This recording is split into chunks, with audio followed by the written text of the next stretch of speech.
In this country, the world's most powerful drug lord got life in prison, plus 30 extra years, just to make a point. In this one, they will execute you by hanging, even if you were just a courier who never touched the drugs. And in this one, police don't even wait for a trial before pulling the trigger. Same crime, 3 completely different fates. And what you're about to hear isn't exaggerated. These are real government records, real court cases, and some of them happened just months ago.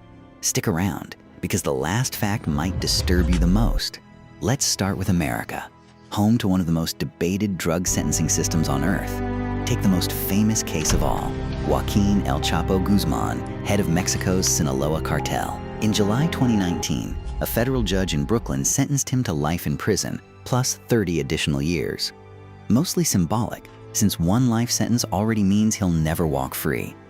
He's now locked away at ADX Florence, America's most secure prison, in near total isolation, ordered to forfeit $12.6 billion he'll never be able to pay. But here's a fact almost nobody knows. You don't need to be a cartel boss to get decades in prison. Federal law triggers mandatory minimum sentences automatically, based purely on the weight of drugs involved, not your actual role in the crime. And here's where it gets genuinely shocking. For decades, US law punished crack cocaine 100 times more harshly than powder cocaine, even though they're chemically almost identical. Just 5 grams of crack triggered the same 5-year mandatory sentence as 500 grams of powder. Critics pointed out this disproportionately targeted poorer communities since crack was cheaper and more common there. Congress reduced that gap in 2010, but never eliminated it completely. In a real federal case out of Georgia in 2025, a man involved in transporting fentanyl and methamphetamine was sentenced to 28 years in prison. Even though prosecutors couldn't prove exactly how much he personally distributed, under conspiracy law, he was held responsible for what the entire trafficking ring moved, not just his own share. Federal data shows over half of all drug trafficking defendants face these mandatory minimums. But here's the twist.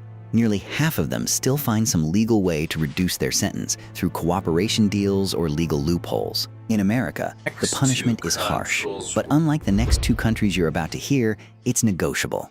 Now, if you think that's severe, wait until you see what happens on a tiny island nation where the law leaves judges almost no choice at all.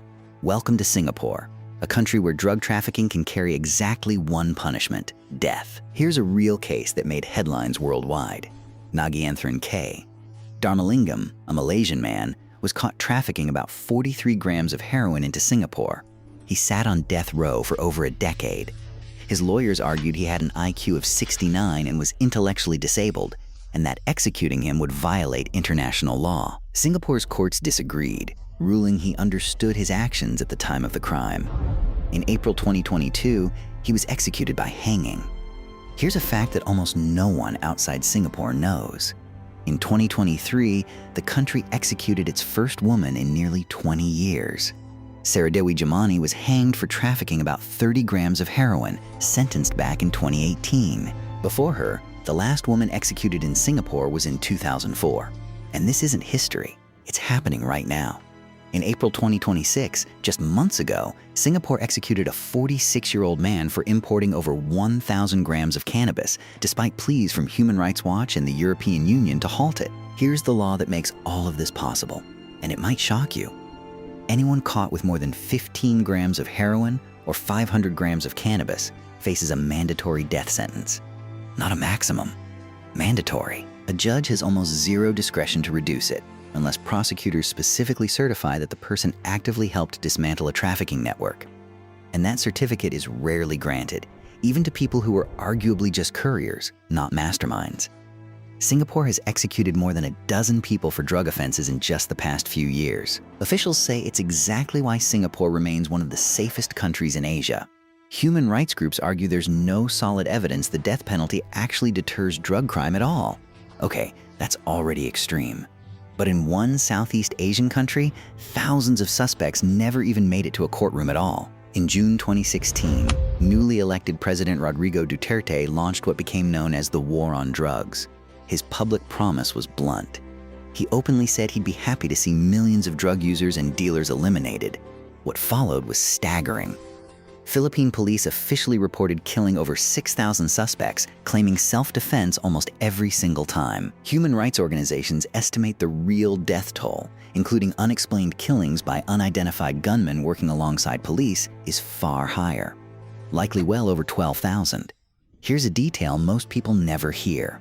Many victims were placed on secret watch lists compiled by local neighborhood officials before police or masked gunmen ever showed up at their door. In several documented cases investigated by Human Rights Watch, officers were found to have planted guns and drug packets on victims' bodies afterward to justify the killing as self-defense. One case that shocked the entire country: 17-year-old Kian Delos Santos was shot dead during a nighttime drug sweep in 2017. Police claimed he fired at them first, but CCTV footage told a completely different story. It showed unarmed officers dragging the terrified teenager down an alley, begging for his life, before he was killed. 3 police officers were later charged with murder. This is fundamentally different from both America and Singapore. There's no trial, no appeal, no death row, just a suspicion, and in thousands of documented cases, an immediate execution with no court ever involved. And here's the fact that closes this story.